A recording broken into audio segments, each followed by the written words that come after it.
প্রোডাক্টটা তো জেনেই যাবে কি যেটা করতে পারবে।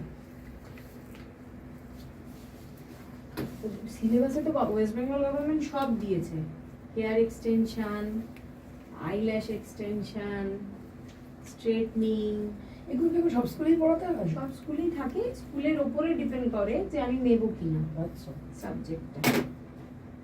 এবার আগে অনেক স্কুল নিতে চাইতো না, কিন্তু কারণ এটার জন্য অনেক হ্যাপা থাকে, মানে এই স্টুডেন্ট যেহেতু স্টুডেন্টদের টাইম, কিছু স্টুডেন্টদের ক্লাস হবে, কিছু আবার বাইরের স্টুডেন্ট, অনেকে নিতে চায় না, কিন্তু এখন ওটা ম্যান্ডেটরি করে দিয়েছে। আচ্ছা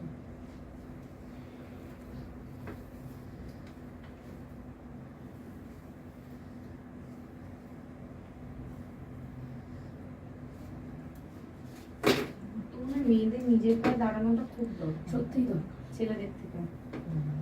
দুজনেরই দরকার হয়। শোনো, ছেলেরা তাও তোমার মানে অন্য কাজ করে চালিয়ে দিতে পারবে, মানে মুটে এসব হয়ে যায়। হাজবেন্ড যতই থাকুক নিজেদের কাছে কিছু থাকলেও একদম সেটা একদম নিজেরই। আমার হাজবেন্ডের কি আছে আজ অব্দি আমি জানি না, আমি তাচুর আমাকে জানতে হয়নি, দরকার নেই। আর যখন সবচেয়ে মানে এটা আরো রিয়েলাইজ করেছি কখন বলো তো, বিয়ের পরে। মা বলেছিল চাকরি বাকরি না করলে বিয়ে দেবে না, তো সেটা তখন রিয়েলাইজ করেছি। মানে আমার সম্বন্ধ আসতো, মা দেখতাম দূর দূর করে তাড়িয়ে দিতে, মানে এরকম একটা ব্যাপার ছিল।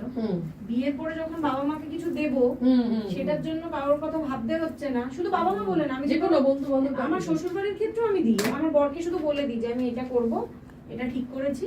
ওই গুড়িয়ার ছেলে আছে, ওকে আমি বছরে 5,000 টাকা দিই, কিছুই না, কিন্তু দিতে পারি, এটাই অনেক। হয়তো আমার হাজবেন্ডের পক্ষে সেটা সবকিছু সামনে সম্ভব হতো না, তা ওটা শুধু বলে দিই যে আমি কিন্তু দেবো, ব্যাস। তার বাড়ির লোক তো, তাকে বলাটা উচিত। ও ব্যাট কিনলে, ও যেহেতু টিটি খেলে, ওর টিটির ওই ব্যাট ফ্যাট এটা আমি দিই বছরে, তো জন্মদিনের সময় একবারে দিই।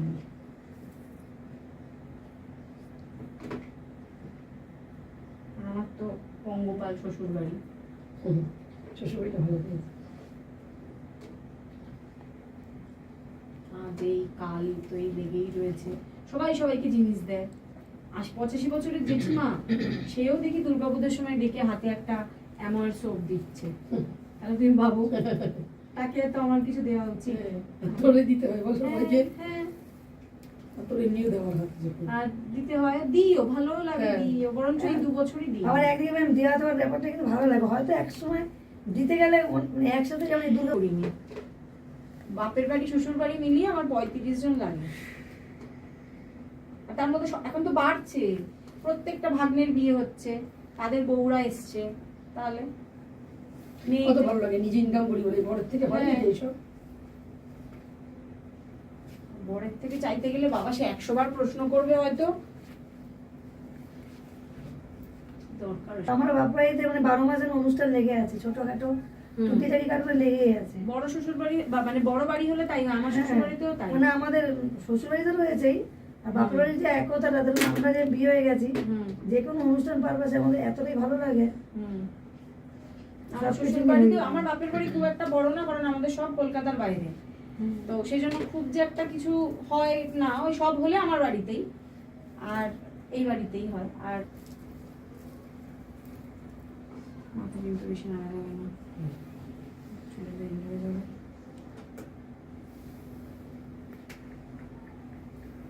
প্রচুর পাকা চুল হয়ে রয়েছে। ওটাই তো আমি ভাবছি কি করি, এটা তো করে ফেললাম, আমার কিছু করা হবে না। ওটাই স্টাইল, এখন গ্রে হেয়ারই স্টাইল, তাই করতে হবে, কিছু করার নেই। মাঝে আগে হেনা ফেনা করে নিতে পারতে না, মেয়ে নেওয়া করে যাবে না না বাবা, বেন্ড হয়ে যাবে না। সব পাকা চুলটা দুদিন পরে আবার বেরিয়ে।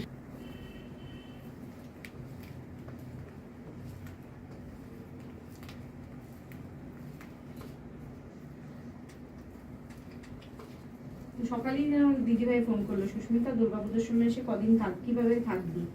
দিদিভাই আমি এক্ষুনি বলতে পারছি না, কারণ আমার যা সিচুয়েশন, কারণ আমাদের মহান রান্নার মাসে আসছেন না, আমি অসুস্থ 1 সপ্তাহ ধরে। ওখানে পুজো হয় না পাশে? এই পুজোটা তো আমাদেরই পুজো হয়, আমরা 4 জন মিলে আমাদের ওই বাড়ি হয়। আমি আগের বছর তো কিছু, মামার আগে ছিল দিইনি, তার আগের বছরও কিছু দিইনি, এবছর নবমীটা দিলাম। এক একজন এক একটা দিয়ে হয়ে যায় পুজো।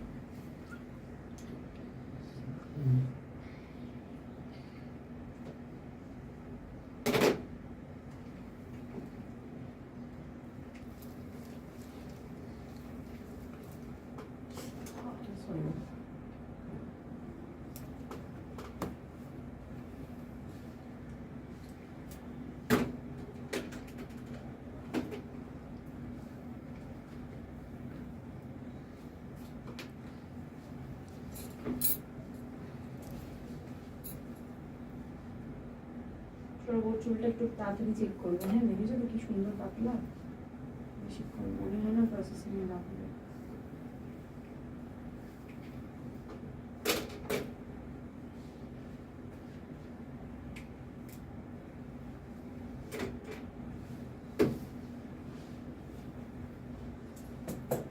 সব পোচ্ছা থেকে চলছে, আমি দেখছি, মাথা নাড়িয়ে না।